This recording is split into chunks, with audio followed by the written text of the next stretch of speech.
It's the Delacroissant Debrief. Bonjour, I'm Eugène Delacroissant, director of all the museum via 100% entitlement and 0% experience. Welcome to this tutorial where I'm going to show you how to be a real-life museum director. Let's go! Now first, you want a solid foundation. Maybe you want it to be as thick and long-lasting as the ways in which the history of museums, as the legacies of colonial gentlemen's clubs, displaying looted artifacts from other cultures, have resulted in institutional racism and sexism which remains pervasive to this day. Unlike this video, many foundation companies do not offer a wide variety of shades. Yes, this matches quite well. Now let's blend it in, which you'll do quite easily in a museum if you're white or middle class. Now let's add a bit of concealer, concealing how many other people would have been much better qualified for this role than you are.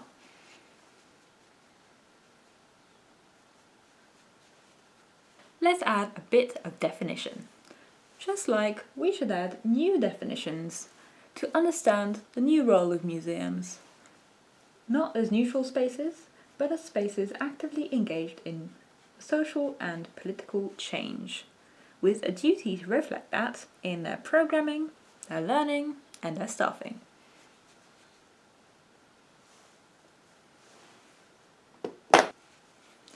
Always go for the jugular, makeup-wise that is. Next up, you want to add some primer.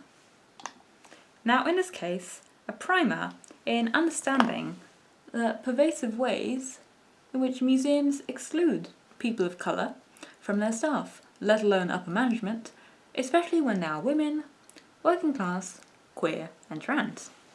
Now, this is a really important step, your beard and moustache, because if you're expecting to be a director for a major national institution without being a cis white man, well, who are we kidding? We'd better cover up that chin and jawline, but don't worry, you don't need to cover up your lack of qualifications. You'll get hired over more qualified women and people of colour anyway.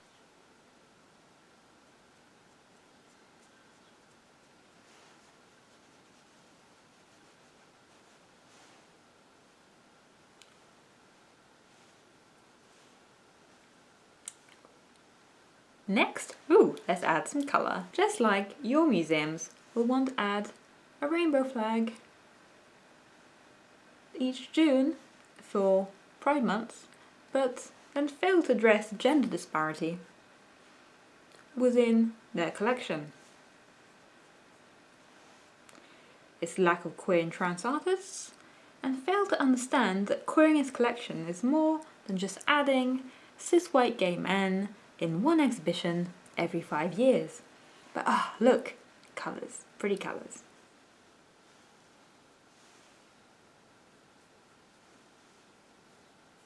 And how queering your collection is not an excuse for failing to address other issues within your collection, such as racism and colonial violence. Yeah, really have a nice wash of that pink all over your eyelid. Lovely, lovely pink washing. We love it. Eyebrows. Not everything's a metaphor, you just need really good eyebrows. Eyebrows. Oui, oui. Privilege. Oui, oui. Underqualified.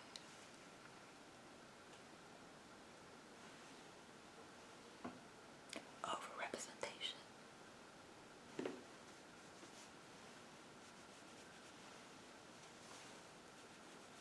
Blushing, because you should be embarrassed.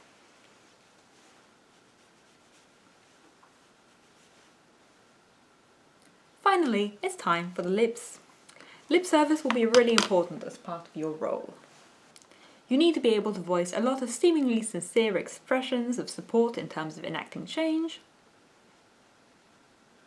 while simultaneously not changing any of the long-term issues around exclusion and discrimination within the museum sector. And there you have it, how to get yourself hired as a real-life museum director. Shortcut? Just be a cis white man. Now, a quick PSA.